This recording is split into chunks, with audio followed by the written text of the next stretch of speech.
It all started when Texas demanded our water. So Elephant Butte Lake was drained to quench that Texas thirst. When the water level reached its lowest point, exposing the hill people called an elephant, it turned out to be something bigger, something much worse. Godzilla. Godzilla awoke. He was hangry. His throat parched from the New Mexico drought.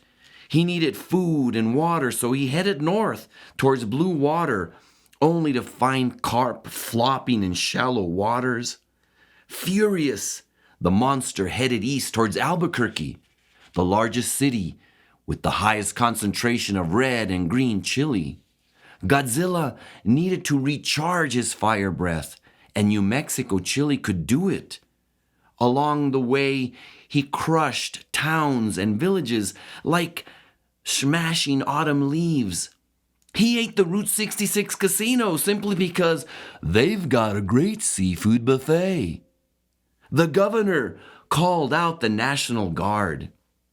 The mayor of Albuquerque deployed SWAT teams. They set up a perimeter at the top of 9 Mile Hill. They did what they do best. Shoot first, ask questions later. But the bullets did not stop Godzilla. They just made him angry. He tried to use his fire breath, but like a slot machine, nothing came out. Meanwhile, the people, la gente, put their own plan of action into effect. Coat tuckers were the first to spread the word because they had experience dealing with the Japanese menace. All the native people heard. A great gathering of clans drummed and danced. Anglos, Chicanos, brothers and sisters of all colors responded to the call. The Unser brothers drove 140 miles an hour east on I-40 passing cops. Some things never change. They drove to deliver Albuquerque's 2 secret weapons, Johnny Tapia and Holly Holmes. The champs looked up. Holly said, "Man, he sure is big." Johnny responded, "Yeah, but he's slower than shit." The 2 fighters jumped out of the car, ran, and climbed up Godzilla's wrinkly skin. He didn't even see or feel them. From his head, they jumped down onto his nose. Holly on the left, Johnny on the right. And they went straight for his eyes. They unleashed a flurry of kicks and punches directly into the monster's eyes. Godzilla tried to knock him off, but his arms were too short. The last thing Godzilla saw was the heel of Holly's foot and the Sacred Heart of Jesus tattooed on Johnny's chest. Blind, the monster did not see the edge of the West Mesa.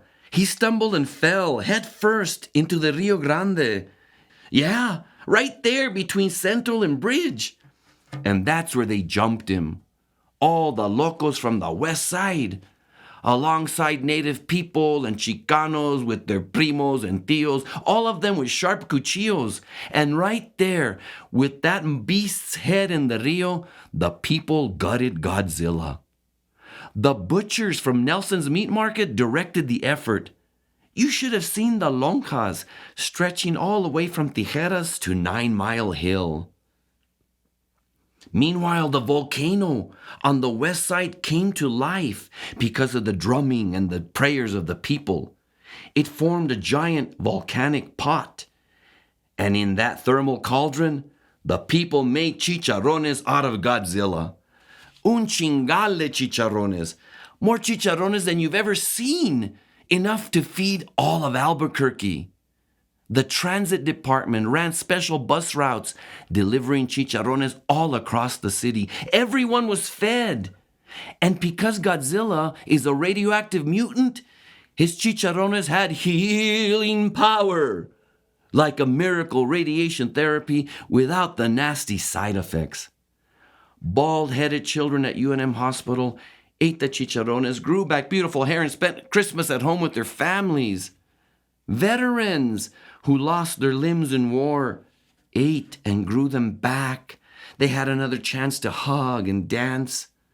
Winos on Central ate and sobered up. It was amazing. The people of Albuquerque, we were also generous. They decided to send Japan a gift, the tail of that great monster, so they could make sushi. We also sent along 3 tons of green chili so they could try Southwest sushi. Some citizens of Tokyo said Godzilla tasted like revenge. Others said, he tasted like chicken. And with the manteca, the lard that was rendered from that great beast, the people made bizcochitos, tamales, and tortillas that lasted all year long. Oh, and the guts? That big old stinky mess? We sent that to Texas. And that's the last time Godzilla ever came to Burque.